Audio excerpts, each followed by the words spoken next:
Old friends are like old memories. They always remind you of your past, and we are reminding ourselves of the past episodes from this week of Good Company for the best of Good Company with me, Hollie Taylor. You're listening to Joy Radio.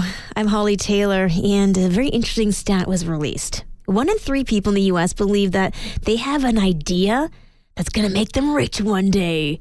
Have you ever heard that? I've heard that quite a few times, actually. Producer Mike, do you have an idea that's going to make you rich one day? I'm trying to come up with something on the spot.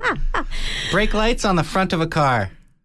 Oh, that's actually not a terrible idea. See, you could see when somebody's coming to a stop at a stop sign. Yeah. Without having to watch for movement of the wheels or something. Exactly. There we go. There's my invention. Love this idea. Okay, so maybe Producer Mike will strike it rich. Please don't forget me when you're rich and famous. But apparently 33% of people feel like they've got this great idea that's going to make them rich one day. More men think this than women, 39 to 26, which I think checks out. And some people think it's going to be a product they developed, like Producer Mike. Some people think it's going to be some kind of shift in maybe getting a better job or just like a change for the better financially. And 10% are like, it's just going to have to be an inheritance. That's where we're at right now. So I'm curious to know if you are one of those individuals that thinks you have an idea that's going to make you really wealthy one day. And when you take a look at some of the most famous individuals, these ideas struck at 40, 50. So there's still time. Let me know. 905-338-1250. And if you don't want us to steal the idea, just say, hey, I got an idea and it involves XYZ. But you don't have to give details if you're feeling like this is truly your meal ticket. Again, text in, do you have an idea that you think will make you rich one day? I'm Hollie Taylor, and I had an aha moment the other day when I took my kids to their swimming lessons. Generally, they wear blue bathing suits. I don't know why. They just love the color, and they gravitate towards it. All right, I know some of your ears are perking up, especially if you are aware of bathing suits, colors, and various bodies of water. Blue is pretty much the worst color to put your kids in if they are going swimming. Whether in a pool or a lake, it looks like a water and they can disappear. So I found the best colors that you can be wearing, you, the grandkids, your kids, and it would seem to be, and I would love to see Producer Mike rocking these, bright pink.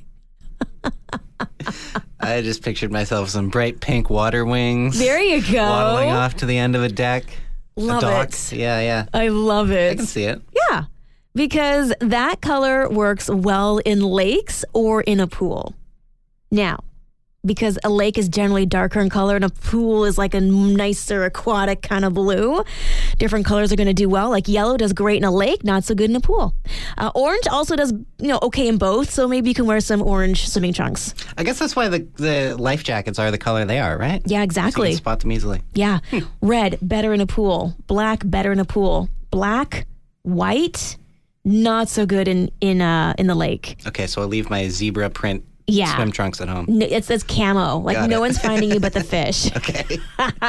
And white really across the board doesn't do good anywhere. So those lighter pastel colors, don't do.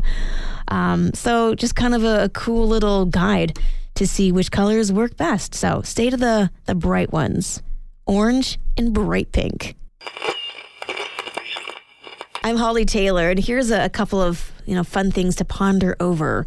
In fact, maybe keep score. Producer Mike, you can keep score too. Let's see who has the highest number, okay? All right. You might be old if, and you get 1 point for each of these. Okay. That you can say yes to. Used a rotary phone. Yeah, I've used one. Okay, good. Yeah. Used a floppy disk. Yeah. Yes. Used a typewriter. No, I don't think so. Oh, I have. Taken pictures with film cameras. Yeah. Yes. I don't feel quite so old. Listen to music on CD. Yeah, you work here. Yeah. Ever made a mixtape? Yes. Does it count if it wasn't like it was on a CD that I burned? But does that count? It's not really a tape. Maybe it doesn't count. Doesn't count. Okay. Have you used a Walkman? Yes. Okay. Whew. Good. All right. Have you listened to music on a boombox? Yes. A boombox. That is a throw. How about watched a movie on VHS? Oh, yeah, of course. Okay. Yeah, that was a classic. Rented a movie from Blockbuster? Mm-hmm. Okay. Look at this. You're older than you thought you were. Learned cursive. Yeah, grade 3. Yeah. It's a core memory there. I did not like cursive. Yeah. Why can't I read what I just wrote? Yeah, the tears. The tears of poor little producer Mike. Atari, have you played it? No, I don't think so. Okay. Have you ever sent or received a fax? Yeah. During the pandemic, I needed to verify that our fax machine was working. Our engineer got me to send a fax. That's the only time I've ever done it. So it would have been 2021. Oh, I don't know if that counts. No, I don't think so. I'm going to cross that Okay. off. No, that's not you. Sorry. Did you have a MySpace account? Yes. Yes. Okay. Have you ever ordered from Columbia House? No. Do you know what that is? No. It used to be like a music delivery service. Oh, okay. Yeah, I have heard of that. Did you ever have an AOL address? No, I did have a Kojiko one back in the day, though. Yeah, no, we need AOL here. Okay, all yeah. right. Did you ever have to use dial-up? Yes. Okay. Yeah. Ooh. I was going to say, like, you're just a baby if you've never used that. Use an encyclopedia. Yep. Okay. Used a phone book. Yes. Sent a postcard. Yes. Okay. Woo, look at you. Used a paper map. Yep. Okay. Yeah, you seem to be someone who would do that. Owned a dictionary. Yep. Written a check. Yep. And have you had to uncurl a phone cord? Yes. Yeah, because you work here. All right, you got 16. Nice. Not bad. I got old. Okay. Who's counting? Exactly. Well, we were supposed to. 24. So I got them all right. As in, like, experienced them all. Right wasn't the right word, but yeah, 100%. I'm going to walk away with that with my head held high. Nice. You get a sticker. It's Hollie Taylor, and I am just itching for another family trip. Now, yes, we are going to be going to Edmonton, but that's going to see family. And sometimes you come back from those particular trips a little more tired than when you left.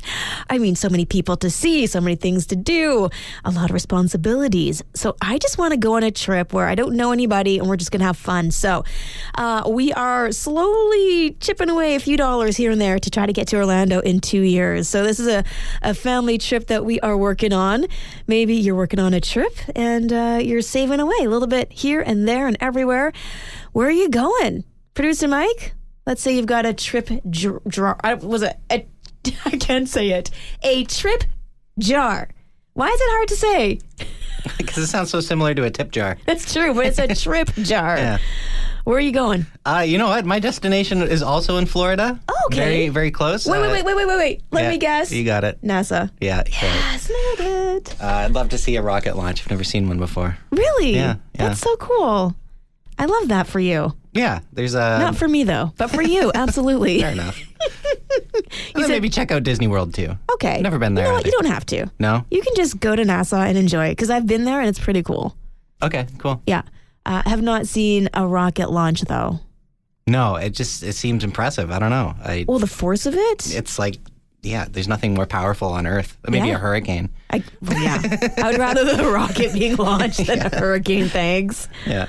Oh, goodness. Okay, so what's your timeline? Let's make this happen. I don't know. You want to go in a couple of years? I could probably make it happen in a couple of years. Well, how often do they launch rockets? I mean, there's a few every month. Oh, but is there? Yeah. The big ones are like maybe a couple times a year. I had no idea they were that frequent. Yeah, there's a big moon rocket that's it's called SLS, the Space Launch System. And it's like just massive. And yeah. It's the equivalent of the one that went up in the 60s that brought Neil Armstrong and Buzz Aldrin to the moon. So. Oh, so cool. Yeah. Okay, so there we go. Both me and producer Mike have goals for the next couple of years. Where are you going? 905-338-1250. I'm Hollie Taylor, and have you ever been on an airplane and wondered, what do they do with all of those life vests? I mean, thank goodness we don't hear often about plane crashes. Not a lot of people need to even use these life vests. They are there as precaution, but they do expire. So here is your fun fact for today. Every 8 to 10 years, airlines, due to aviation safety regulations, have to switch out the life jackets under your seat because they just aren't good anymore. And so what do they do with the 19,000 expired jackets? That's just for 1 year for United Airlines and their fleet. So think about all the other airlines. and this is every year. I mean, that's a lot of waste. And, we're talking about reusable cups. They can't reuse these. And so one of their employees ended up starting and partnering rather with a company called B2L to upcycle these life vests / jackets into trendy travel themed collection of bags for laundry, laptops, for the beach. You think about it. I mean, they're floatable. So why not use them for beach bags? So they are a little pricey. I believe it's going to cost about $100 for a shoulder bag, and it's about $178 American for a small backpack. However, I mean, they look pretty cool. I love the idea. I mean, otherwise these life vests just end up in a landfill. So now they're repurposing them, reusing them, and they are quite the durable bag. So there you go. Who knew? Those vests under your seat while you're flying could end up being a fashionable bag.